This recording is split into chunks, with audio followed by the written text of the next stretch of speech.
Hello student, आज का हमारा वीडियो उत्तराखंड में जो हमने जो कंबाइंड ग्रेजुएशन लेवल की परीक्षा है, मतलब संयुक्त स्नातक स्तरीय परीक्षा जिसे हम पटवारी री एग्जाम भी कह रहे हैं, 17 मई को जो आयोजित होनी है, उसको लेकर के यूट्यूब पर हमने जो टेस्ट सीरीज चलाई है उसका 9वां प्रश्न पत्र है। ये प्रश्न पत्र की पीडीएफ आपको हमारे टेलीग्राम चैनल संजय देव क्लासेस पे मिल जाएगी। उसका जो लिंक है इसी आपके चैनल के, मतलब ये जो हमारा यूट्यूब है इसके वीडियो के डिस्क्रिप्शन में और चैनल के डिस्क्रिप्शन में दोनों जगह पड़ा हुआ है, वहां से उठा लें और आप एक बार इस प्रश्न पत्र को खुद से सॉल्व करें। बाकी मैं इसको पूरा सॉल्व करा दे रहा हूं, आप पूरा वीडियो देखें और इसके जो आपके महत्वपूर्ण तथ्यों के बारे में बता रहा हूं जो अतिरिक्त हैं केवल आंसर की के अलावा, तो उससे आप मिलान कर लें या जो क्वेश्चन आपको नहीं आ पा रहे हैं उनका मिलान कर लें, ताकि आपको ये कॉन्फिडेंस आ जाए कि आपका सिलेबस पूरा है कि नहीं है। और बाकी कोशिश ये करें कि ये जो प्रश्न पत्र है ये 70 प्लस होना चाहिए, जो आपका सिलेबस है उसी से क्वेश्चन बना रखे हैं। और यूके ट्रिपल एससी जिस स्वरूप में बना रहा है पेपर, विविधतापूर्ण वैसा ही पेपर बनाया हुआ है। तो मैं पहले इसको सॉल्व करा रहा हूं, आप लोग हमें कमेंट करके जरूर बताइएगा कि हमारी ये सीरीज आपको कैसी लग रही है, आपको पसंद आ रही है या नहीं पसंद आ रही है। तो उसको लेकर के गढ़वाली भाषा का पहला यात्रा वृत्तांत, क्योंकि इसमें 3 भाग है, भाग 1 सामान्य हिंदी 20 क्वेश्चन और भाग 2 उत्तराखंड 40 क्वेश्चन, भाग 3 जीएसजी के रीजनिंग 40 क्वेश्चन, 40-40 उत्तराखंड और जीएसजी के रीजनिंग, बाकी 20 क्वेश्चन आपके हिंदी के, टोटल 100 नंबर का जो वर्तमान पैटर्न तुम्हारा है। गढ़वाली भाषा का पहला यात्रा वृत्तांत चांठू की धुरी किसके द्वारा रचित है? तो ये गढ़वाली भाषा का पहला यात्रा वृत्तांत कन्हैयालाल डंडरियाल द्वारा रचित है। निम्नलिखित कुमाऊनी शब्दों में कौन सा एक अपने हिंदी अर्थ से सही सुमेलित नहीं है? माल, माल का मतलब होता है मैदान का उपजाऊ प्रदेश, यानी कि जो कुमाऊं क्षेत्र का तराई की पट्टी है उसे कभी 84 माल परगना कहा जाता था, तो उसी से माल शब्द आया। तेलफाट, तेलफाट का मतलब वो जगह जो आपके क्या हो, धूप वाला क्षेत्र हो, मतलब क्योंकि पहाड़ में क्या होता है कि उत्तरमुखी जो पहाड़ होता है वो धूप से वंचित हो जाता है, कम समय रहती है धूप, और जो दक्षिण पूर्वी ढलान होते हैं वो ज्यादा समय धूप प्राप्त करते हैं, तो जो धूप प्राप्त करने वाला क्षेत्र होता है उसे तेलफाट बोलते हैं। और भाबर का मतलब है पर्वत का पाद प्रदेश, जहां पर पर्वत से गिरने वाले कंकड़ पत्थर इकट्ठा होकर के मोटा निक्षेप करते हैं। और सेलफाट का मतलब है ऐसा क्षेत्र जो छाया प्रदेश में, जो मैं बता रहा हूं कि उत्तरमुखी पहाड़ है तो वह छाया प्रदेश में रहेगा, तो ये वाला सुमेलित नहीं है, बाकी 3 सुमेलित है। अगला, निम्नलिखित में से किस कवि को अपभ्रंश का वाल्मीकि कहा जाता है? अपभ्रंश का वाल्मीकि मतलब जो हमारे हिंदी के विकास में अपभ्रंश है उसका वाल्मीकि, यानी कि उसमें सबसे बेहतरीन लिखने वाले वो थे स्वयंभू, स्वयंभू को अपभ्रंश का वाल्मीकि कहा जाता है। निम्नलिखित में से किस तत्सम तद्भव युग्म में त्रुटि है? कर्पूर, कपूर, ठीक है। गेहूं, गोहूं, ये गोहूं नहीं होता है, गोधूम होता है, तो ये वाला आपका सही हो गया आंसर। ऊंट, ऊष्ट, ये सही है, और पस्तर, पत्थर, ये भी ठीक है, तो इसका बी सही आंसर होगा। पर्यायवाची शब्दों के निम्नलिखित युग्मों से किस एक युग्म में त्रुटि है? घोड़ा, तुरंग, ठीक है। कमल, तामरस, ठीक है। सूर्य सुधाकर, ये गलत है, सूर्य का सुधाकर नहीं बल्कि चंद्रमा होना चाहिए, सॉरी, ये सुधाकर चंद्रमा का है ना, सूर्य का नहीं है, इसीलिए सूर्य के तो अलग, जैसे आपका दिनकर है, दिवाकर है, होना चाहिए, सुधाकर चंद्रमा का होता है, तो ये पर्यायवाची शब्द सुमिलित नहीं। कुबेर को राजराज भी बोलते हैं, तो इसका सी सही आंसर होगा। अगला क्वेश्चन है, संधि युग्म में से कौन सा एक सही सुमेलित नहीं है? यह है भावुक, भो धन उक, अयादि संधि, ठीक है। पुत्र धन एषणा, पुत्रेषणा, एका आई हो जा रहा है, वृद्धि संधि, ठीक है। अभिधन आस, ई धन आ बराबर या, यण संधि, ठीक है। प्रतिषेध, प्रतिधन सेद, प्रतिधन सेद, दोनों ही क्या है आपका? यहां पर तो अंत तो ई में हो रहा है, परंतु यहां आरंभ इसमें व्यंजन में हो रहा है, तो ये व्यंजन संधि होगी, ना कि विसर्ग संधि, तो इसका डी सही आंसर है। हिंदी पत्रकारिता दिवस कब मनाया जाता है? हिंदी पत्रकारिता दिवस मनाया जाता है 30 मई को। अगला क्वेश्चन है, निम्नलिखित में से राजभाषा संबंधी प्रावधान संविधान के किस अनुच्छेद में है? राजभाषा से संबंधित जो प्रावधान है भारतीय संविधान के अनुच्छेद 343 से 351 तक किए गए हैं। राजभाषा से संबंधित जो भी प्रावधान है। रूस की सैर किसका यात्रा वृत्तांत है? रूस की शहर यात्रा वृत्तांत है जवाहरलाल नेहरू का। जवाहरलाल नेहरू का। गढ़वाली कहावत, काटीन में नून चूक बुर्यून, मतलब कटे हुए में नमक और क्या डालना? खट्टा डालना, नींबू का रस डालना, चूक उसे बोलते हैं नींबू के रस को। तो इसका मतलब क्या है? कोई व्यक्ति पहले से परेशान है, उसे ज्यादा परेशान करना, यानी कि किसी के बुरे वक्त में उसका उपहास उड़ाना। इसका बी सही आंसर होगा। अगला, जिन स्वरों के उच्चारण में मुख विवर यानी कि मुख का जो द्वार होता है बंद रहता है, उन्हें क्या कहा जाता है? उन्हें बोलते हैं संवृत स्वर, मतलब जिनमें मुंह नहीं खुलता वो कहलाते हैं संवृत स्वर। अगला, निम्नलिखित में से कौन सी कुमाऊनी कहावत सही सुमेलित है? अघाइन बामन भैंसान खीर, यानी कि तर्क रहित बात करना। तर्क रहित बात करना मतलब खीर कैसे भैंसान हो सकती है? भैंस के जैसा टेस्ट थोड़ी होगा खीर का। खीर तो आपने, लेकिन किसी में क्या लगाना है? नुस्ख निकालना है, बाँच लगाना है, तो तब लोग बोलते हैं अघाइन बामन भैंसान खीर।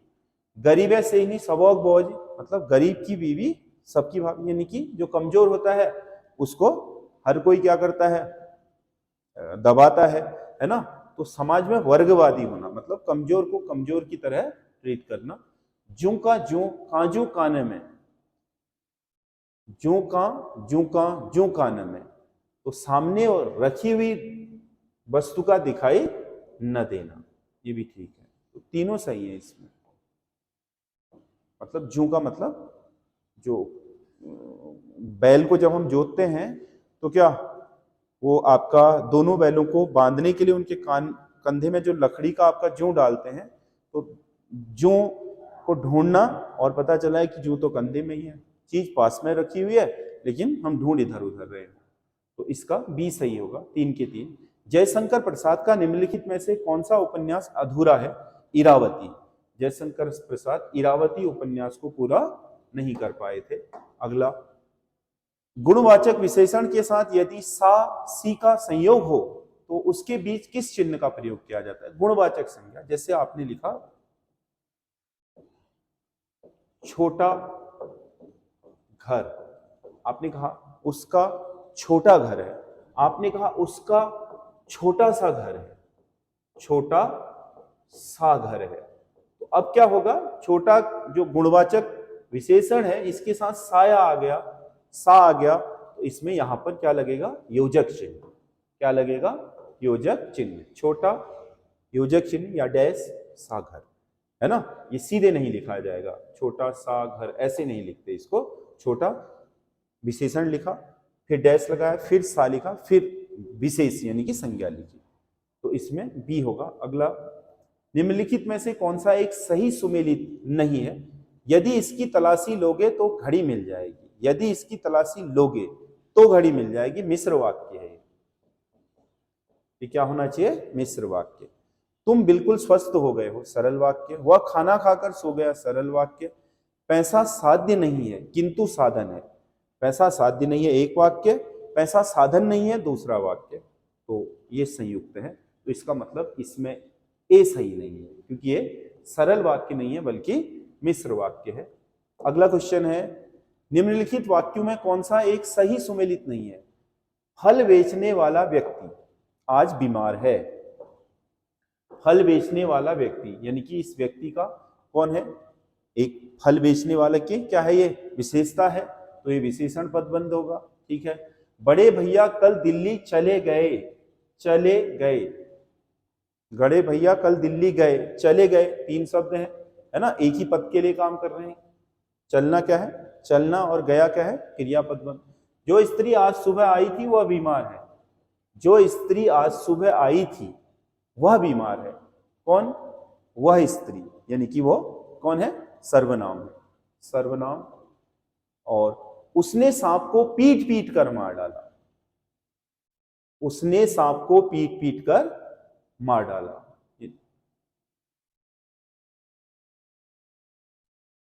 जो स्त्री आज आई थी वह बीमार है। ये सर्वनाम नहीं, संज्ञा पदबंध। संज्ञा पदबंध। उसने सांप को पीट पीट कर मार डाला। तो ये पीट पीट कर वाला पदबंध क्या है? पीटना और पीट कर पीटना। तो एक तो पीटना, मारना तो क्या है? क्रिया। पीट पीट कर क्या है उसकी विशेषता? तो ये क्रिया पदबंध नहीं होना चाहिए, क्रिया विशेषण पदबंध होना चाहिए। ये होना चाहिए क्रिया विशेषण पदबंध, है ना? ये सुमेलित नहीं है, बाकी सारे सुमेलित हैं। अगला, उत्तराखंड की कुछ रचनाएं हैं और उनको सुमेलित करना है। मुरली दीवान की रचना है इसमें फूल संग्राम। मुरली दीवान की है फूल संग्राम। और मोहनलाल नेगी की है बुरांस की पीड़। चक्रधर बहुगुणा की है मोछंग कविताएं। और गणेश खुकसाल की है वो मां बोली दे। तो एक का एक, दो का चार, तीन का दो और दो का चार, तीन का दो और चार का तीन। एक चार दो तीन, एक चार दो तीन। तो सी।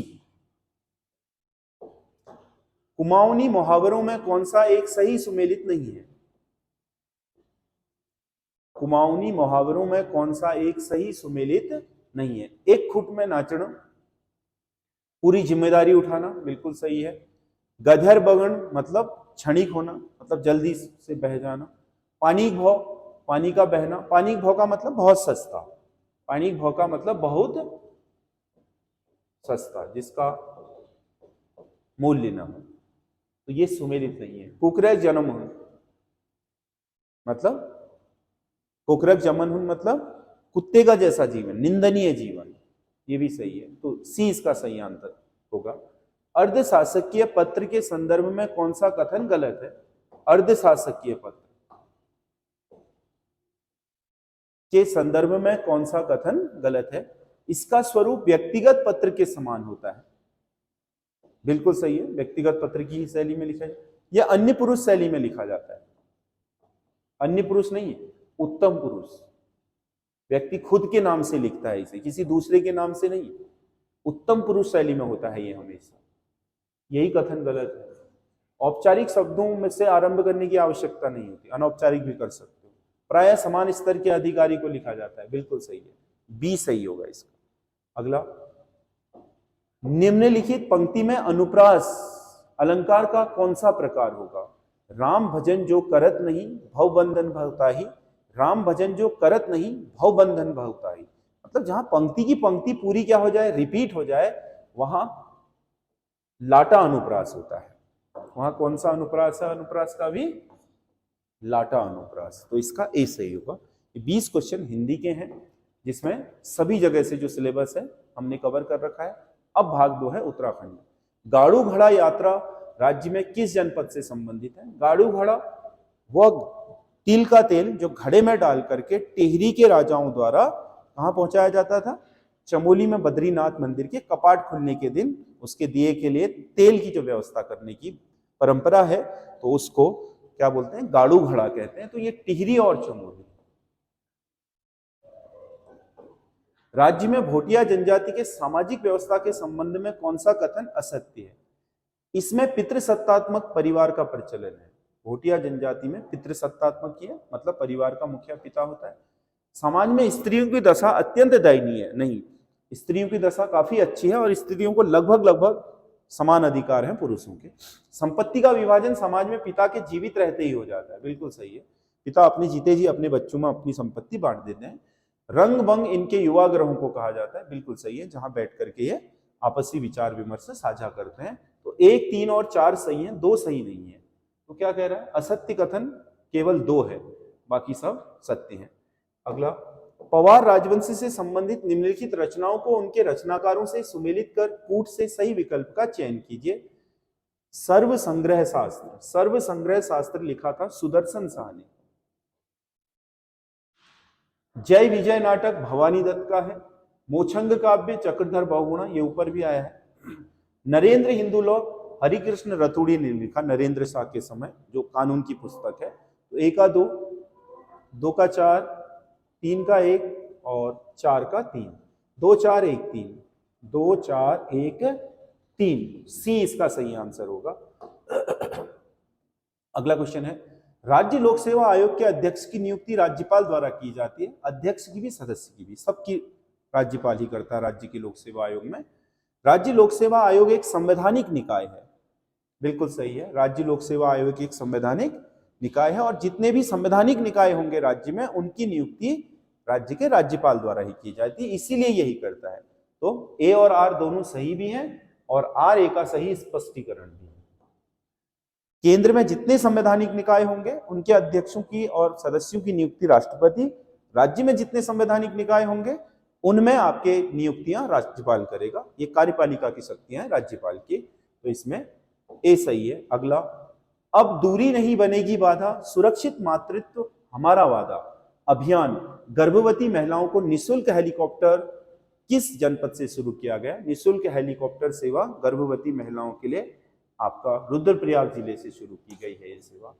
हाल ही में आयोजित ऊन एक्सपो राष्ट्रीय प्रदर्शनी के संबंध में सत्य कथन का चयन करें। इसका आयोजन देहरादून जिले में किया गया। ऊन एक्सपो राष्ट्रीय स्तर की जो हुई थी, ठीक है। इसका शुभारंभ गणेश जोशी, जो मंत्री हैं, कैबिनेट मंत्री उत्तराखंड शासन में, गणेश जोशी वर्तमान में राज्य के ग्राम्य विकास मंत्री हैं और भी प्रभाग हैं। तो ये आपका क्या है? 3 के 3 कथन सही है। 3 के 3 कथन सही है।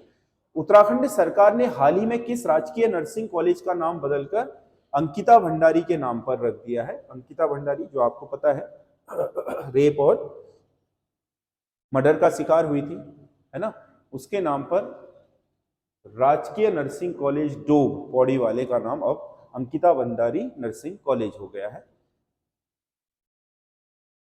खरपरदेव वंश का अंतिम शासक निम्नलिखित में से कौन था? कत्यूरों में जो खरपरदेव वंश था उसका अंतिम शासक था त्रिभुवन राज। अगला क्वेश्चन है, जौनसारी जनजाति के संबंध में निम्नलिखित में से कौन सा एक कथन सत्य नहीं है? इसमें बहुपति प्रथा का पालन किया जाता है। बहुपति प्रथा जौनसारी में ये प्रथा है, अब तो खैर खत्म होने की कगार पर है। पारिवारिक व्यवस्था पितृसत्तात्मक होती है, ये भी सही है। परिवार का मुखिया घर की सबसे बुजुर्ग महिला होती है, ये सत्य नहीं है, क्योंकि पितृसत्तात्मक है तो पिता ही मुखिया होगा। इसमें संयुक्त परिवार प्रथा का प्रचलन, हाँ ये जरूर है, संयुक्त परिवार अभी भी इसमें काफी हद तक प्रचलित है। सत्य कौन सा नहीं है? केवल 3 सत्य नहीं है, बाकी सारे सत्य क्वेश्चन है। अगला क्वेश्चन, वर्ष 2011 की जनगणना के अनुसार राज्य में सर्वाधिक तथा सबसे कम अनुसूचित जनजाति जनसंख्या प्रतिशत वाले जिले कौन है? सबसे ज्यादा अनुसूचित जनजाति का प्रतिशत जिले में उधम सिंह नगर में है, क्योंकि उधम सिंह नगर एक तो अकेले ही क्या है, सबसे बड़ी जनजाति का निवास स्थल है जिसे हम थारू जनजाति बोलते हैं, और साथ ही आपका वहां बोक्सा भी है। तो कुल मिलाकर के उधम सिंह नगर की आबादी में सबसे ज्यादा परसेंट शेड्यूल्ड ट्राइब का इसी जिले में है, और टिहरी जिले में सबसे कम शेड्यूल्ड ट्राइब का परसेंटेज है। तो इसमें ए सही आंसर होगा, सबसे ज्यादा उधम सिंह नगर में, सबसे कम टिहरी में। अगला, कॉर्बेट नेशनल पार्क के संदर्भ में निम्नलिखित कथनों में से कौन सा कथन सत्य है? इसकी स्थापना 1936 में हुई थी, बिल्कुल ठीक है। ये भारत का पहला राष्ट्रीय उद्यान है, ये भी ठीक है। इसका क्षेत्रफल 836 वर्ग किलोमीटर है, ये गलत है।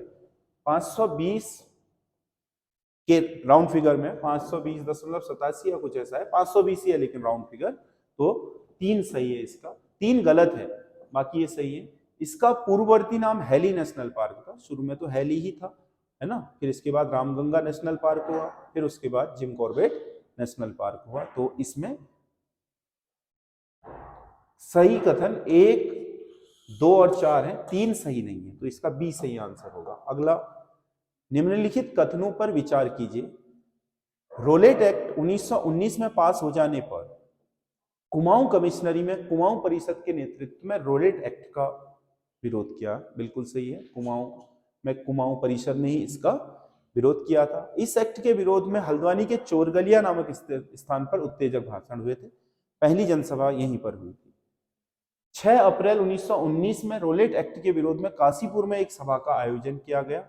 ये भी सही है। तो 3 के 3 कथन सही है। तो रोलेट एक्ट का क्या है, उपरोक्त में से असत्य कथन का चयन करें। असत्य कोई भी नहीं है, 3 के 3 सत्य कथन है, तो डी होगा इसकी आंसर। ऊंचाई के आधार पर वनों के प्रतिशत को सुमेलित कीजिए। ऊंचाई के आधार पर अगर हम वनों के प्रतिशत को मिलाने चलेंगे तो 500 से 1000 मीटर तक उत्तराखंड में जो वनों का प्रतिशत है टोटल में से 16.22 है।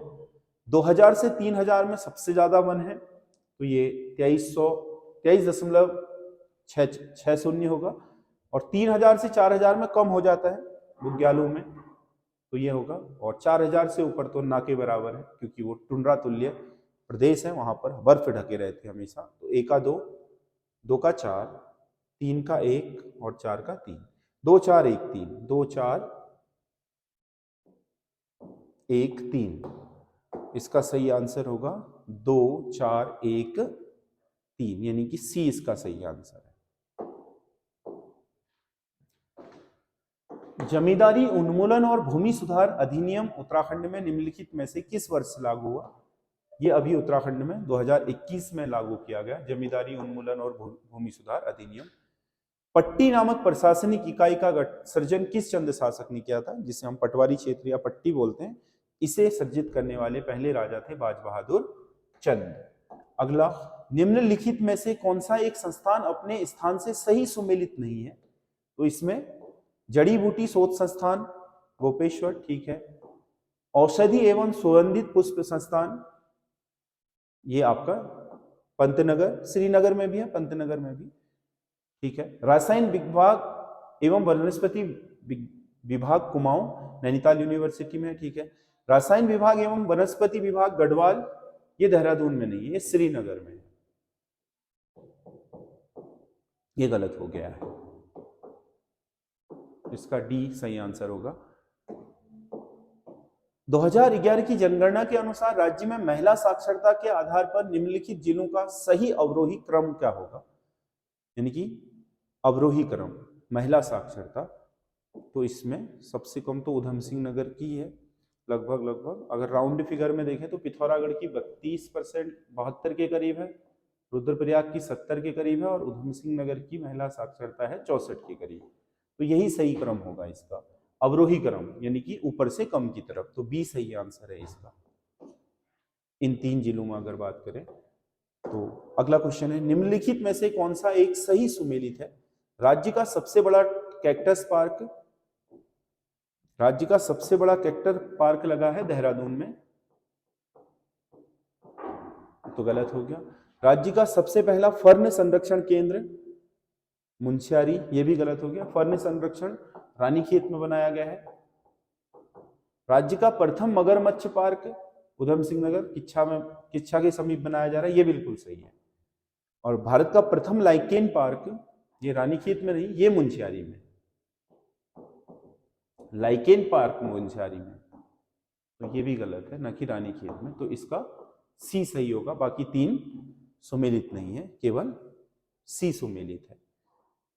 अगला, राज्य में गढ़वाल में स्थित मलारी को किस संस्कृति के समकक्ष रखा जाता है? चमोली के जो मलारी के समाधान हैं उनको महापाषाणिक समाधान कहा जाता है, उनको महापाषाणिक समाधान कहा जाता है, तो ए सही होगा इसका आंसर।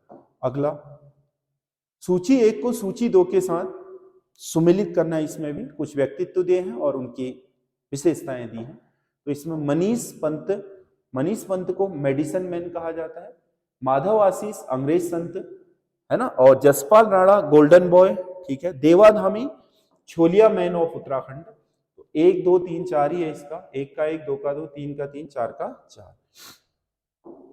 बी इसका सही आंसर हो जाएगा। नहीं, बी नहीं, 1 2 3 4, सी इसका सही आंसर है। अगला, उत्तराखंड उच्च न्यायालय का मुख्य न्यायाधीश किसे नियुक्त किया गया? उत्तराखंड जो उच्च न्यायालय में अभी मुख्य न्यायाधीश हैं वो है न्यायमूर्ति मनोज कुमार तिवारी, तो इसका बी सही आंसर है। निम्नलिखित में से कौन सा ताम्रपत्र चंद शासकों के करों से संबंधित है, जिसमें टैक्सेशन की बात होती है, अर्थव्यवस्था पर आधारित है? ये आपका मोनाकोट ताम्रपत्र है। पिथौरागढ़ के मोनाकोट से जो ताम्रपत्र प्राप्त हुआ है उसमें उन्होंने टैक्सेशन का वर्णन किया है कि क्या कर की दरें वगैरह थी। ठीक है। अगला, लक्ष्मी चंद के बड़े भाई को कुमाऊं का धृतराष्ट्र कहा जाता है। बिल्कुल सही है। लक्ष्मी चंद मतलब के बड़े भाई थे, जो रुद्रचंद के बड़े बेटे, वो थे शक्ति गोसाई और जन्मांध थे। यह जन्मांध थे, है ना, जन्मांध थे, इसीलिए कुमाऊं के धृतराष्ट्र कहलाए, और गद्दी पर बैठे नहीं बल्कि बहुत सारे डिसीजन लेते थे। ए और आर दोनों सही है, आर ए का सही स्पष्टीकरण भी है। अगला, निम्नलिखित समाचार पत्रों में से किस समाचार पत्र का संबंध कुमाऊं से नहीं था?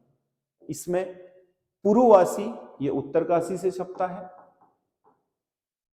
उत्तरकाशी से छपता है, और हिलांसी कुमाऊं का है, पर्ववाणी भी कुमाऊं का है, आज का पहाड़ भी कुमाऊं का है। ये देवभूमि गढ़वाल के नंदप्रयाग से छपता है, नंदप्रयाग चमोली से। तो कुमाऊं का नहीं है, तो कुमाऊं के 2 और 5 नहीं, बाकी 3 4 2 3 4 कुमाऊनी है। पुरुवासी और देवभूमि ये गढ़वाल से सब छपने वाले हैं। अगला, राष्ट्रपति शासन के समय मुख्य न्यायाधीश के पद पर कौन थे? जब उत्तराखंड में मार्च 2016 में राष्ट्रपति शासन लगा था, तो उस समय के.एम. जोसेफ उत्तराखंड के मुख्य न्यायाधीश थे। अगला, संविधान के किस अनुच्छेद में जिला नियोजन समिति से संबंधित प्रावधान किए गए हैं? जिला नियोजन समिति का जो उल्लेख है वो भारतीय संविधान के अनुच्छेद 243 ZD में है, 243 ZD, जिला नियोजन समिति। अगला, उत्तराखंड के किस जिले में सर्वाधिक ग्राम पंचायत हैं? ग्राम पंचायत सबसे ज्यादा ग्राम पंचायत वाला जिला तो पौड़ी गढ़वाल है। सीएम हेल्पलाइन नंबर 1905 की शुरुआत किस मुख्यमंत्री के कार्यकाल में हुई थी? ये की थी त्रिवेंद्र सिंह रावत द्वारा, सीएम हेल्पलाइन डायरेक्ट, जिसमें फोन करके आप अपनी समस्याएं लिखा सकते हो। 1800 मीटर से 3000 मीटर तक की ऊंचाई में किस तरह की जलवायु पाई जाती है? देखो, जो 1200 मीटर से 1800 मीटर है उसमें तो समशीतोष्ण जलवायु, मतलब लगभग शीतकाल और ग्रीष्मकाल बराबर होते हैं। 1800 मीटर से ऊपर ग्रीष्मकाल छोटा हो जाता है बहुत, और शीतकाल बहुत लंबा हो जाता है, इसीलिए शीत शीतोष्ण कहा जाता है। ऐसी जलवायु को शीत शीतोष्ण, यहाँ की उष्ण भी है बट वो उष्ण क्या है, बहुत छोटा है, मतलब 4 महीने का उष्ण काल होता है, बाकी 8 महीने का शीतकाल होता है, इसलिए शीत शीतोष्ण कहेंगे उसको। अगर यही 6 महीने का होता है तो समशीतोष्ण कहते हैं, है ना। और अगर ये क्या होता है, 8 महीने 6 महीने का ग्रीष्म 8 महीने का होता है, शीत छोटा होता है, तो क्या बोलते हैं इसको? उष्ण, आपका शीतोष्ण, यानी सॉरी शीतोष्ण कहते हैं। और अगर उष्ण पूरे साल भर उष्ण ज्यादा वो रहता है तो फिर उष्ण कटिबंधीय हो गया हो। कत्यूर राजवंश के शासनकाल में भागिक और भोगपति नामक अधिकारी का मुख्य रूप से किस प्रशासनिक कार्य से संबंधित थे? ये राजस्व और कर संग्रहण से संबंधित थे। भागिक और भोगिक ये आपका राजस्व को इकट्ठा करते थे, जो टैक्स से पैसा आता था या अनाज आता था उसको इकट्ठा करने का। सुंदरलाल बहुगुणा को दिए गए पुरस्कारों में से कौन सा एक पुरस्कार सही सुमेलित नहीं है? राष्ट्रीय एकता पुरस्कार 1984 में मिला था, बिल्कुल ठीक है। वृक्ष मानव पुरस्कार 1985 में मिला इनको, पहला वृक्ष मानव पुरस्कार, ये गलत हो गया है। पद्मश्री 1981 में लिया नहीं, हालांकि मिल गया था, इनको घोषणा कर दी थी, और पद्म विभूषण 2009 में मिला, तो इसका बी सही आंसर होगा। एक जिला दो उत्पाद योजना के तहत कौन सा एक जिला अपने उत्पाद से असंगत है? ऐपण एवं कैंडल क्राफ्ट ये किसका है? नैनीताल का। लौह शिल्प एवं हस्तशिल्प बुनाई चंपावत की है। मंजू घास एवं मेथा ऑयल ये उधम सिंह नगर का है, हरिद्वार का नहीं है, उधम सिंह नगर होना चाहिए, यही सुमेलित नहीं है। मशरूम वो बेकरी उत्पाद देहरादून का, तो इसका सी सही आंसर होगा। अगला, सर्विस सेक्टर पॉलिसी 2023 के संबंधित निम्न कथनों पर विचार करें और सत्य कथन का चयन कीजिए। सर्विस सेक्टर पॉलिसी जो राज्य सरकार ने दी है उसके लिए 3 कथन दिए हैं इसने। इस योजना के तहत पर्वतीय क्षेत्रों में निवेश की सीमा 50 करोड़ रुपए तक रखी गई है, बिल्कुल सही है। निवेश की जो आपके अधिकतम सीमा है वो 50 करोड़ है। राज्य की प्रथम सर्विस सेक्टर पॉलिसी दिसंबर 2030 तक लागू रहेगी, बिल्कुल सही है, अभी 2030 तक के लिए है ये। इसके तहत कुछ विशेष सेक्टरों में सब्सिडी मिलेगी, हाँ, कुछ जो आपके विशेष कार्य हैं उनमें जो लोन वगैरह लेंगे, जितना भी निवेश होगा उसके लोन का हिस्सा, मतलब भौगोलिक क्षेत्र के आधार पर क्या होगा, उसमें अलग अलग सब्सिडियां होंगी, ये भी सही है। तो 3 की 3 सही है, डी सही होगा इसका आंसर। अगला, भगत सिंह कोश्यारी के संबंध में निम्नलिखित कथनों पर विचार कीजिए और कूट की सहायता से सत्य कथन का चयन कीजिए।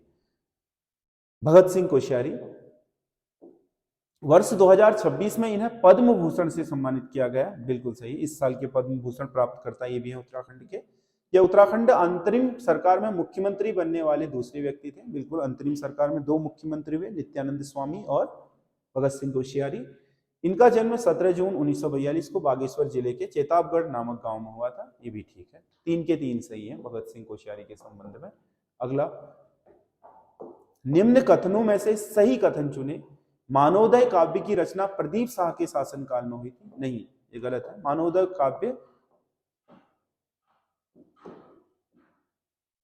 ये है क्या, मानशाह, तभी तो मानवोदय है, मानशाह के काल में। महान सेना नायक माधो सिंह भंडारी महिपति शाह के सेनापति थे, बिल्कुल सही है। हालांकि इनका कार्यकाल लंबा रहा है, पृथ्वीपति शाह तक भी रहा है ना, और रानी कर्णावती जो उनकी संरक्षिका थी उनके काल में, लेकिन ये यहीं से शुरू हुए थे। देहरादून में सिख गुरु रामराय को जमीन फतेहपति शाह ने दी थी, जो सिख गुरु को 3 आपके गांव दान में दिए थे वो फतेहपति शाह ने दिए थे। तो सही कथन 2 और 3 है और 1 सही नहीं है। अगला, निम्नलिखित योजनाओं को सुमेलित कीजिए। मुख्यमंत्री सौर स्वरोजगार योजना, यह आपके अक्टूबर 2020 में शुरू हुई थी, अक्टूबर 2020 में शुरू हुई थी। और मुख्यमंत्री महालक्ष्मी योजना महिलाओं के लिए है, बच्चियों को कन्या भ्रूण हत्या को रोकने के लिए, ये अप्रैल 2021। मुख्यमंत्री स्वरोजगार योजना ये मई 2020 में शुरू हुई थी। और मिशन गौरा शक्ति सितंबर 2021। ए का 4, बी का 3, सी का 2, डी का 1, 4 3 2 1 होगा, डी सही आंसर है। अगला क्वेश्चन है, इस तरफ उत्तराखंड के कुछ संस्थान दिए हैं, दूसरी तरफ उनका स्थान है, मिलान करना है। उत्तराखंड ग्राम्य विकास संस्थान, उत्तराखंड ग्राम्य विकास संस्थान रुद्रपुर में है। उत्तराखंड न्यायिक एवं विज्ञान अकादमी उजाला भवाली में है। राजीव गांधी साहसिक खेल अकादमी टिहरी में है। और पीताम्बर दत्त बर्थवाल हिंदी अकादमी देहरादून में है। तो ए का 4, बी का 2, सी का 3, डी का 1, 4 2 3 1, 4 2 3 1, ए सही आंसर है इसमें। अगला क्वेश्चन है, राज्य में सर्वप्रथम डाक प्रणाली कहां शुरू हुई थी? डाक प्रणाली सबसे पहले ट्रेल ने शुरू करी थी, ये अल्मोड़ा से श्रीनगर, जिस समय ट्रेल डिप्टी कमिश्नर हुआ करते थे 1815 में, उसी समय शुरू हो गई थी अल्मोड़ा और श्रीनगर के बीच। निम्नलिखित में से कौन सा एक हॉकी खिलाड़ी अपने जिले से सही सम्मिलित नहीं है? हरदयाल सिंह देहरादून ठीक है, वंदना कटारिया हरिद्वार ठीक है, सीता गुसाई पौड़ी टिहरी की नहीं है बल्कि पौड़ी की है, तो ये गलत हो गया है। हरीश भाकुनी अल्मोड़ा, ये भी ठीक है, तो इसका सी सही आंसर होगा। अगला 60वां क्वेश्चन है, कौन सी रचना विद्यासागर नौटियाल से संबंधित है? भीम अकेला, झुंड से बिछड़ा, भैंस की कटिया, मूक बलिदान, सभी की सभी विद्यासागर नौटियाल की, तो इसका डी सही आंसर होगा। ये 40 क्वेश्चन हिंदी के हैं, सॉरी उत्तराखंड के हैं, 20 हिंदी के हो गए, तो 60 क्वेश्चन हो गए। आप जरूर कमेंट करके बताइएगा कि हिंदी में आप कितना ला पा रहे हो, उत्तराखंड में कितना ला पा रहे हो, क्योंकि ये आपके सिलेबस बेस्ड आपके क्वेश्चन है। अगर यहाँ आप नहीं कर पा रहे हो तो इसका मतलब आपका सिलेबस बहुत कवर नहीं है, क्योंकि बहुत घुमा फिरा करके पूछे नहीं है। सिलेबस में जो आपके टॉपिक है उनसे साधारण चीजों को ही उठा करके दिया है हमने। तो आप लोग कमेंट में बताइएगा कि आपके किस सेक्टर में कितने आ पा रहे हैं, ताकि हम अगली बार जब क्वेश्चन पेपर बनाएं तो उस सेक्टर में थोड़ा बहुत प्रयास करें कि जो आपकी दिक्कतें हैं उनको दूर करें। तो अब है भाग 3। भाग 3 आपको पता है, इसमें आपका जीएस, जीके, रीजनिंग, कंप्यूटर, सारी चीजें हैं। तो इसमें पहला क्वेश्चन है, राष्ट्रीय ध्रुवीय एवं महासागरीय अनुसंधान केंद्र किस मंत्रालय के अधीन कार्य करता है? ध्रुवीय एवं महासागरीय अनुसंधान, ये बहुत महत्वपूर्ण है, जो जलवायु परिवर्तन को लेकर के बहुत सारे आपके रिसर्चें कर रहा है। तो इसका सीधा मंत्रालय है पृथ्वी विज्ञान मंत्रालय। हाल ही में चर्चित रहा सिपाही जाला वन्यजीव अभयारण्य के बारे में कथनों पर विचार करें और सत्य कथन का चयन करें। सिपाही जाला, ये हाल में हाईलाइट रहा था, ये आपका यह वन प्रदेश है, यह एक वन प्रदेश है जिसमें एक कृत्रिम झील और प्राकृतिक वनस्पति और प्राणी उद्यान शामिल है। बिल्कुल ठीक है। यह त्रिपुरा का सबसे बड़ा वन्यजीव अभयारण्य है। बिल्कुल सही है। सिपाही जाला वन्यजीव अभयारण्य 18.53 वर्ग किलोमीटर क्षेत्रफल पर फैला हुआ, ये भी ठीक है। 3 के 3 सही है। सिपाही जाला त्रिपुरा में है, वन प्रदेश है प्राकृतिक जिसमें झील भी है ना, और साथ ही साथ आपका एक वन्यजीव अभयारण्य भी है। जस्टिस लीसा गिल को हाल ही में किस राज्य की पहली महिला मुख्य न्यायाधीश के रूप में नियुक्त किया गया? आंध्र प्रदेश की पहली महिला मुख्य न्यायाधीश बनी है लीसा गिल, सॉरी। अगला, सूची 1 को सूची 2 से सुमेलित कीजिए। अभी कुछ नाम परिवर्तित हुए हैं, तो उनका है प्रधानमंत्री कार्यालय, जिसे हम पीएमओ बोलते थे, अब उसका नाम हो गया सेवा तीर्थ। और राजपथ बोलते थे जिस पर परेड होती थी 26 जनवरी की, अब उसे बोल रहे हैं कर्तव्य पथ। राजभवन को बोला जा रहा है आपका कर्तव्य भवन, और राजभवन को लोक भवन बोला जा रहा है। राजभवन को बोला जा रहा है लोक भवन, और केंद्रीय सचिवालय को बोला जा रहा है कर्तव्य भवन। तो इसमें ए का 3, बी का 1, सी का 4, डी का 2, 3 1 4 2, 3 1 4 2, बी इसका सही आंसर होगा। अगला क्वेश्चन है, हाल ही में किस मंत्रालय ने भारत को बाल विवाह से मुक्त बनाने के लिए राष्ट्रीय अभियान बाल विवाह मुक्त भारत शुरू किया है? ये बाल विकास और महिला कल्याण जो मंत्रालय है, महिला और बाल विकास मंत्रालय द्वारा यह अभियान शुरू किया गया।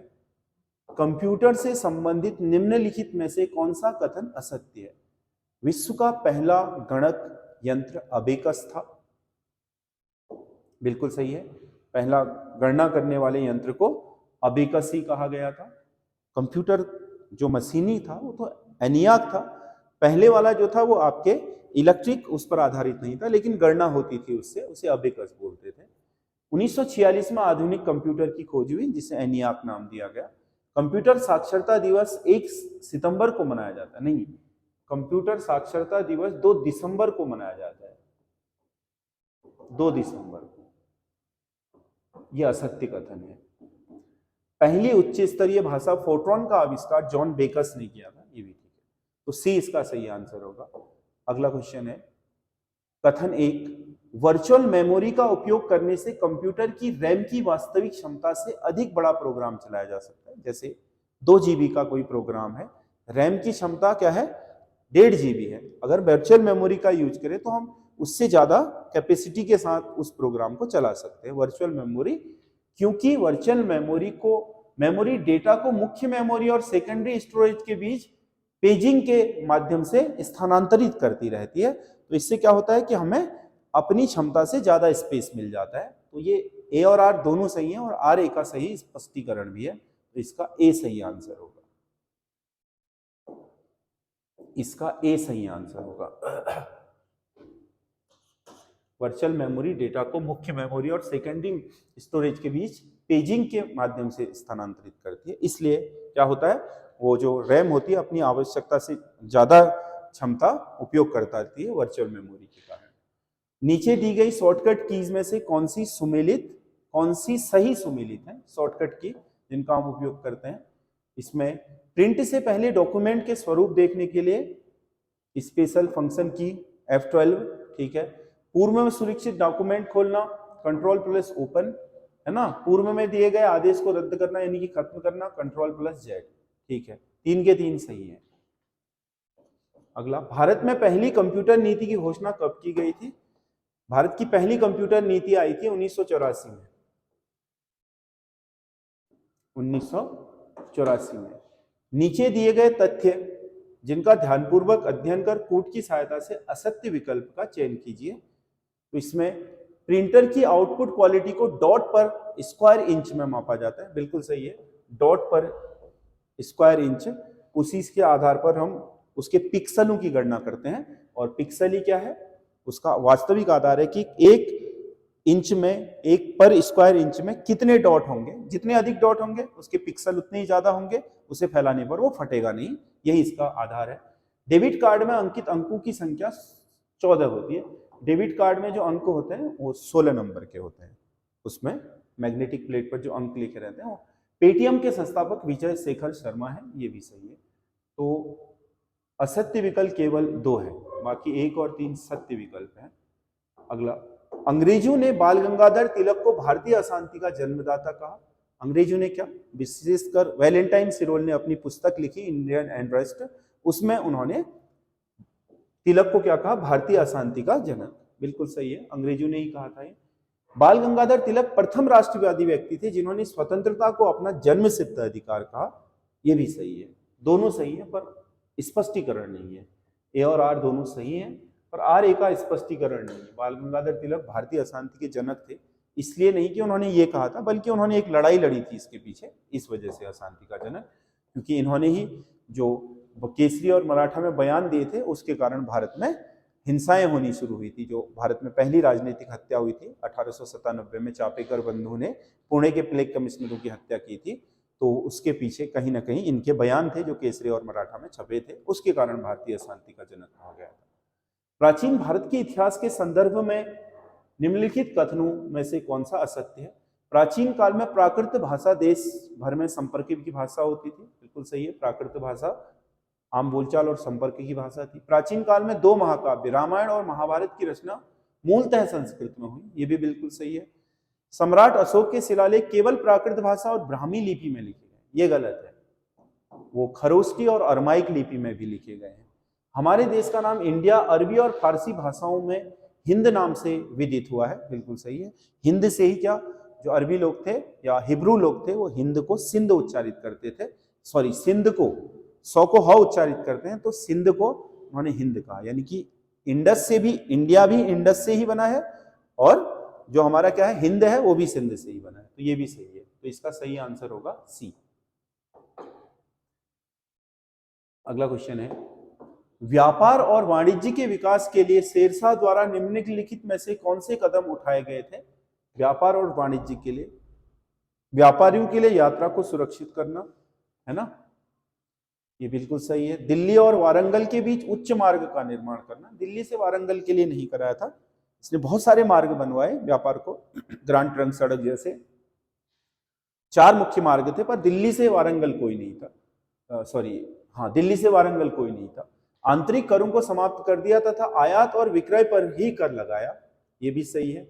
सड़कों के किनारे सरायों का निर्माण करा ताकि लोग आसानी से आते जाते रुक सके, यानी कि इसमें से असत्य केवल क्या है, कदम उठाए गए थे। तो 1, 3 और 4 सही होगा, 1, 3 और 4, 2 सही नहीं है इसमें से, बाकी तीनों सही है। सिंधु सभ्यता के निवासी मृत्यु के पश्चात भी कुछ बातों में विश्वास करते थे, यानी कि मरने के बाद भी कुछ बातों पर विश्वास था उनका कि मरने के बाद ये होता है ना, ये बिल्कुल सही है। हड़प्पा के उत्खनन में कुछ कब्रों में आभूषण एवं श्रृंगार की वस्तुएं मिली है, बिल्कुल सही है। अगर वो मृत्यु के बाद पर विश्वास नहीं करते तो ये क्यों रखते, यानी कि उनका विश्वास था इसलिए रखा, ये रखते थे, इसी से पुष्टि हुई कि वो बाद में भी मृत्यु के बाद के जीवन या जीवन पर भी विश्वास करते थे, पुनर्जन्म पर। तो ए भी सही है, आर भी सही है, और आर ए का सही स्पष्टीकरण भी है, तो इसका सही आंसर होगा ए। अवेस्ता और ऋग्वेद में समानता है। अवेस्ता किस क्षेत्र से संबंधित है। अवेस्ता ईरान का पौराणिक ग्रंथ है जिसकी तुलना ऋग्वेद से की जाती है। अवेस्ता जो पारसी हैं उस धर्म का महत्वपूर्ण पुस्तक है, पारसी लोगों की, उसकी तुलना होती है किससे, भारत के ऋग्वेद से। भारत में मुख्य निर्वाचन आयुक्त की पदावधि क्या है। पदावधि क्या होती है मुख्य निर्वाचन आयुक्त की, 6 वर्ष का कार्यकाल हो सकता है, अधिकतम उम्र 65 हो सकती है, यानी कि या तो वो 6 वर्ष का पूरा कार्यकाल पूरा करेगा या फिर 65 वर्ष की आयु पूरी कर लेगा, जो भी पहले हो जाए उसमें रिटायर हो जाएगा। 6 वर्ष या 65 वर्ष की आयु जो भी पहले हो। अगला, अनुच्छेद 75 में निम्न प्रावधान सम्मिलित है। प्रधानमंत्री राष्ट्रपति द्वारा नियुक्त किया जाएगा, बिल्कुल सही है, राष्ट्रपति ही नियुक्त करेगा प्रधानमंत्री की। 75 के अनुसार मंत्री परिषद सामूहिक रूप से लोकसभा के प्रति उत्तरदायी होगी, सामूहिक उत्तरदायित्व लोकसभा के प्रति होगा। राष्ट्रपति ऐसे किसी भी सदस्य को प्रधानमंत्री नियुक्त कर सकता है जो संसद के किसी भी सदन का सदस्य नहीं है, किंतु ऐसे व्यक्ति को 6 माह के भीतर सदन की सदस्यता प्राप्त करनी होगी। ये भी सही है, अगर उस समय नहीं है तो 6 माह के भीतर लोकसभा या राज्यसभा किसी एक का सदस्य बनकर के आए। मंत्री प्रधानमंत्री के प्रसाद पर्यंत पद पर रहेंगे, ये नहीं है इसमें। राष्ट्रपति के प्रति व्यक्तिगत रूप से उत्तरदायी होंगे क्योंकि कार्यपालिका का प्रधान वही है।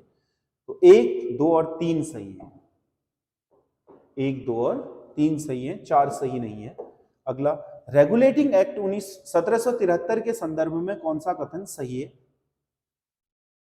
इसके तहत ईस्ट इंडिया कंपनी पर ब्रिटिश संसदीय नियंत्रण शुरू हो गया, बिल्कुल सही है। ईस्ट इंडिया कंपनी जो व्यापारिक कंपनी थी उस पर ब्रिटेन की संसद के कानूनी नियंत्रण शुरू हो गए, तो ये पहला ही सही है। इसके बाद ये तो सही नहीं है, बोर्ड ऑफ कंट्रोल ये बाद में बने, इसमें कंपनी के व्यापारिक अधिकारों को 20 साल, वो तो अनिश्चित पहले ही कर दिया गया था 1609 में।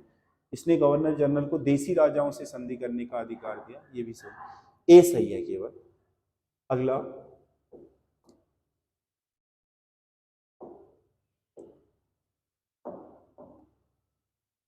संविधान सभा के बहिष्कार में मुस्लिम लीग का क्या उद्देश्य था? मुस्लिम लीग ने संविधान सभा का बहिष्कार किया था, वह किसी मुस्लिम नेता को संविधान सभा का अध्यक्ष नियुक्त करना चाहती थी, इसके लिए नहीं किया था।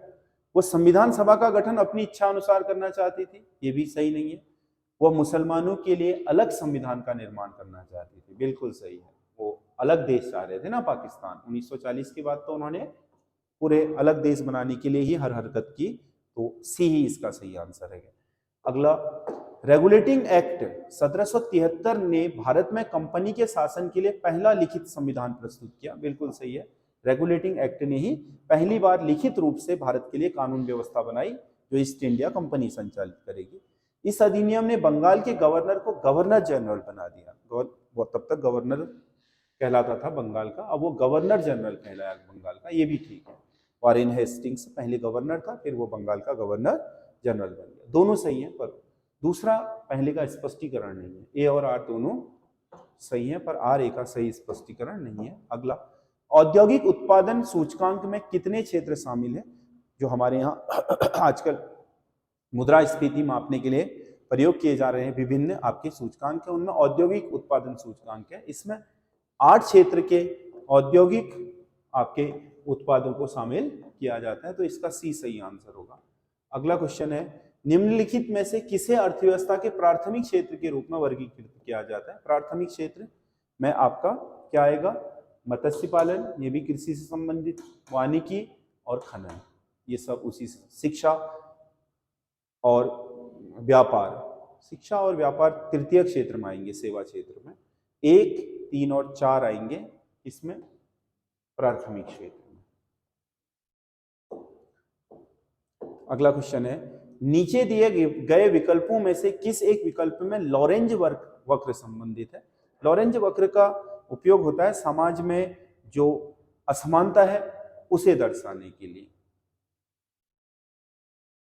समाज में जो आय की असमानता है उसे दर्शाने के लिए लॉरेंज वक्र का प्रयोग किया जाता है। आय की असमानता, लॉरेंज वक्र आपको पता है इस तरीके का होता है ना, ये अगर ये नजदीक होगा ये वक्र तो समाज में समानता है, जितना दूर जाता रहेगा समाज में उतनी आर्थिक असमानता है, आय की असमानता है।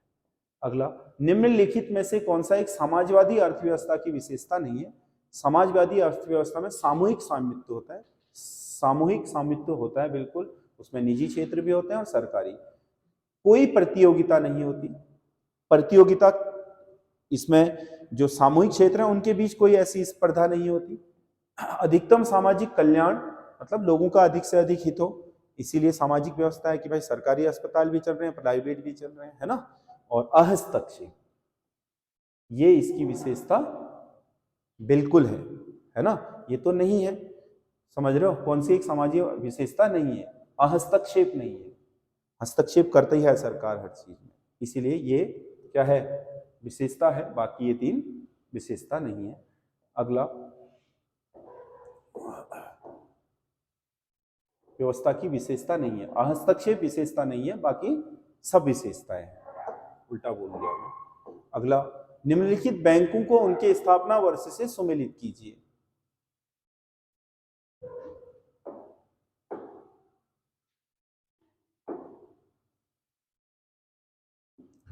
उनके स्थापना वर्ष से सुमेलित कीजिए।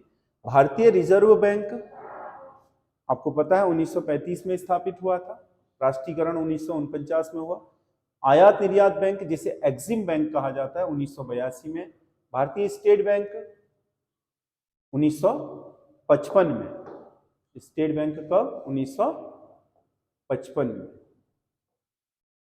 और राष्ट्रीय आवास विकास बैंक 1988 में। भारतीय A का 4, B का 3, C का 2, D का 1, 4 3 2 1, D सही है स्थापना वर्षों के हिसाब से। अगला, वनस्पतियों की विविधता का प्रमुख कारण क्या है? मतलब जहां जहां वनस्पतियां पाई जाती हैं उनमें विविधता के प्रमुख कारण क्या होते हैं? तो मृदा विविधता, मिट्टी अलग होना, बिल्कुल सही है। इससे मिट्टी तय करती है कि कौन सी चीज उग पाएगी नहीं उग पाएगी। तापमान भी तय करता है, ठंडे जगहों की अलग होती है, गर्म जगहों की अलग होती है। नदियों के जल की मात्रा, इससे कोई लेना देना नहीं है ना, क्योंकि कम जल वाली नदियों के किनारे भी वो वनस्पति पाई जा सकती है जो ज्यादा जल वाली नदियों के किनारे है, तो इससे कोई फर्क नहीं पड़ता है। तो कारण 1 और 2 सही है, बी सही है आंसर। अगला, उष्णकटिबंधीय सदाबहार वन भारत के किन किन क्षेत्रों में पाए जाते हैं? उष्णकटिबंधीय सदाबहार वन पश्चिमी घाट के पूर्वी ढाल पर नहीं पाए जाते, पश्चिमी घाट के पश्चिमी ढाल पर तो पाए जाते हैं। अगर हम देखें तो ये पश्चिमी घाट है, इस तरफ को तो होंगे, ये पूरा वर्षा वन क्षेत्र, लेकिन इधर तो नहीं है, ये तो उष्णकटिबंधीय पर्णपाती वन है।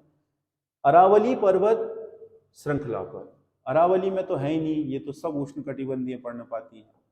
उत्तर पूर्वी क्षेत्र, हाँ, खासी, गारो, मेघालय आदि जो क्षेत्र हैं मेघालय के, उनमें पाए जाते हैं वर्षावन। तो 3 सही है केवल, बाकी 1 और 2 नहीं है। 1 में अगर वो कहता पश्चिमी घाट के पश्चिमी ढाल तब सही होता। अगला, अवसादी शैलों के संदर्भ में निम्नलिखित में से कौन सा कथन सत्य है?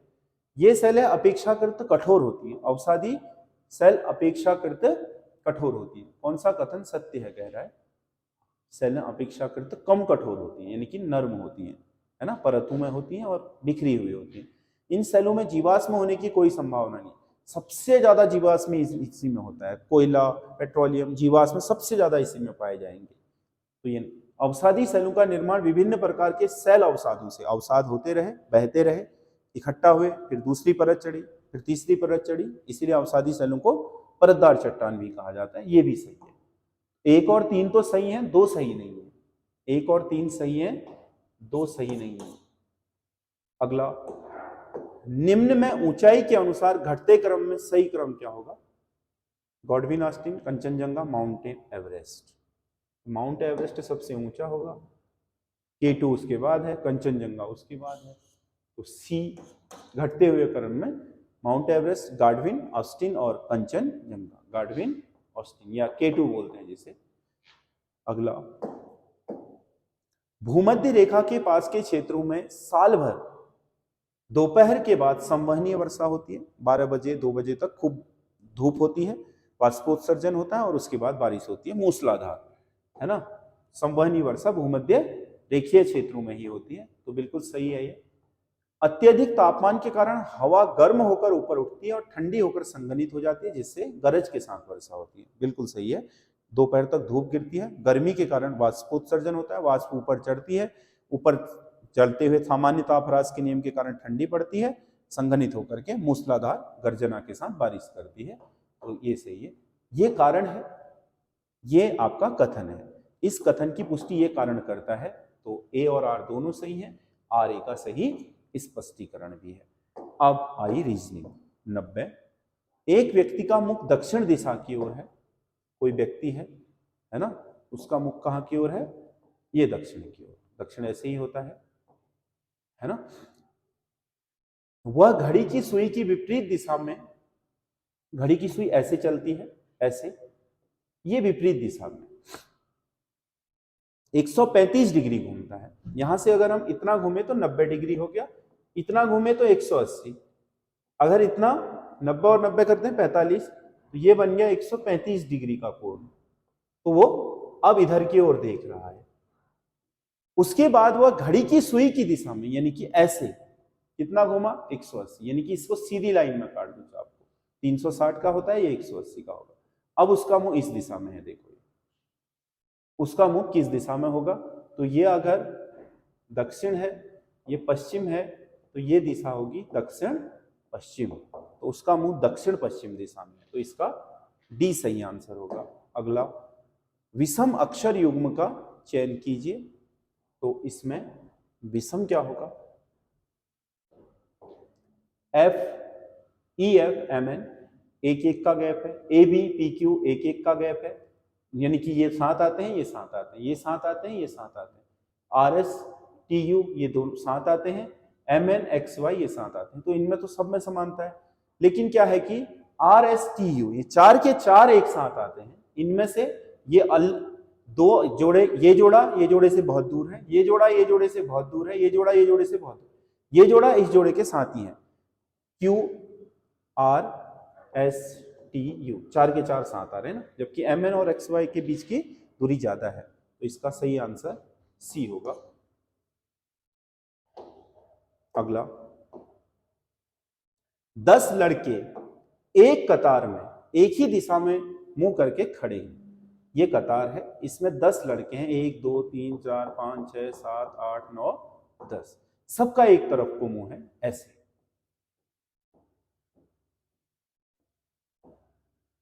खड़े हैं। अभिजीत जो कि बाएं से, बाएं ये होगा लेफ्ट और ये होगा राइट, हम जैसे देख रहे होते हैं यही हमारा लेफ्ट और राइट होता है, बाएं सिरे से सातवां है, 1 2 3 4 5 6 7, ये सातवां कौन है, अभिजीत है। ये सुशांत जो कि दाएं से पांचवां है, सुशांत दाएं से पांचवां है, 1 2 3 4 5, तो ये कौन है, सुशांत है। रूपिन के दाहिनी ओर तीसरा है, सुशांत रूपिन के दाहिनी ओर तीसरा है, सुशांत दाहिनी ओर तीसरा है, यानी कि ये कौन है, रूपिन। रूपिन के दाहिनी ओर तीसरा में सुशांत, 1 2 3, तो अब क्या कह रहा है वो, ये रूपिन, ये सुशांत, ये अभिजीत। अभिजीत और रूपिन के बीच कितने लोग हैं, ये अभिजीत है, ये रूपिन है, इसके बीच ये 3 लोग हैं जो भी हैं, एक तो सुशांत है, बाकी 2 कौन है ये पता नहीं, तो इसमें बी सही आंसर होगा। अगला, कूट है, 1936 को लिखा है उसने 1360, तो 2142 को क्या लिखेगा, तो इसमें कोई ऐसा लॉजिक तो है नहीं, अगर हम इसको माइनस करें तो 0 और 6 में से 0 गया, 13 में से 6 गया 7, और 8 में से 3 गया 5, 570 का डिफरेंस है। अगर इसमें 570 को हम जोड़ दें, क्योंकि ये इससे बड़ा है, तो ये वाला इससे क्या होना चाहिए, ये वाला इससे बड़ा होना चाहिए, पूर्व पद बड़ा है, तो अगर इसमें हम 570 जोड़े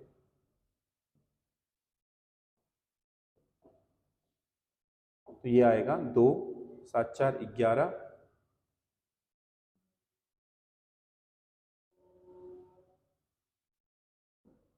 नहीं इसमें से घटाया था ना, 36 में से 0 गया 6, 576, 6 होना चाहिए, ये होगा 6 2 8 7 4 11 5 1 6 1 7 और 2 27 18 होना चाहिए, तो यहाँ पर आएगा 27 18 सी। यदि P का अर्थ गुणा करना, R का अर्थ जोड़ना, T का अर्थ घटाना और W का अर्थ भाग देना है तब, तो इसमें जब भी आपके पास इस तरीके का क्वेश्चन आता है, पहले आप केवल अंकों को लिख लिया करो, जैसे इसने क्या लिखा है 64, फिर उसके बाद 4 फिर उसके बाद 8 6 4, 8 6 4 अंक लिख लिए। अब यहां से मिलान करो। p का अर्थ है गुणा करना। p कहां पर दिख रहा है आपको? 4 और 8 के बीच में, तो यहां गुणा का निशान लगा दो। r का अर्थ है जोड़ना। r कहां दिख रहा है? 6 और 4 के बीच में, तो जोड़ दो। t का अर्थ है घटाना। t कहां दिख रहा है? 8 और 6 के बीच में। और w का अर्थ है भाग देना। w का अर्थ है कितना? भाग देना। ये ठीक है। अब बन गई इक्वेशन। सबसे पहले भाग सॉल्व होगा, तो भाग सॉल्व होगा तो 16 चक्को 64 गुणा 8 माइनस 6 प्लस 4। अब गुणा सॉल्व होगा, 16 अट्ठे 128 माइनस 6 प्लस 4। अब सबसे पहले प्लस प्लस जुड़ जाएंगे, 132 हो जाएगा 28 और 4, फिर लास्ट में माइनस घट जाएगा, ये आ जाएगा 126। तो इसका आंसर होगा 126। अगला, ये प्रश्न आकृति है, ये उत्तर आकृति है। तो इसमें देखना है कि प्रश्न आकृति किस में निहित है। ऐसी आकृति अगर हम देखें तो किस में बन सकती है? पहले वाले में तो नजर नहीं आ रही है, दूसरे वाले में भी नहीं, तीसरे में अगर इसको ऐसा मान लें, तो ऐसा, इसको ऐसा, हाँ सेम आकृति ये तीसरे वाले में निकल करके आ जा रही है, तो इसी में निहित है। इसका 3 सही आंसर होगा। अगला, नीचे दिए गए आकृतियों में से कौन सा एक बैगन, मांस और सब्जियों के बीच के संबंध को दर्शाता है ना? सब्जी, जो बैगन है वो तो सब्जी के अंदर आएगी, मांस अलग आएगा, है ना? मांस अलग आएगा, तो सब्जी मतलब वेजिटेबल के अंदर आएगा ना बैगन। ये वेजिटेबल नहीं है मांस, तो मांस तो बाहर है, और वेजिटेबल यानी कि सब्जियों के कोण के अंदर बैगन आ जाएगा। तो ये बैगन है, ये क्या है? सब्जी है, ये मांस है। तो ऐसा किस में है? 3 में। तो इसका सही आंसर 3 होगा। अगला क्वेश्चन है, ऊंट वाला है क्वेश्चन।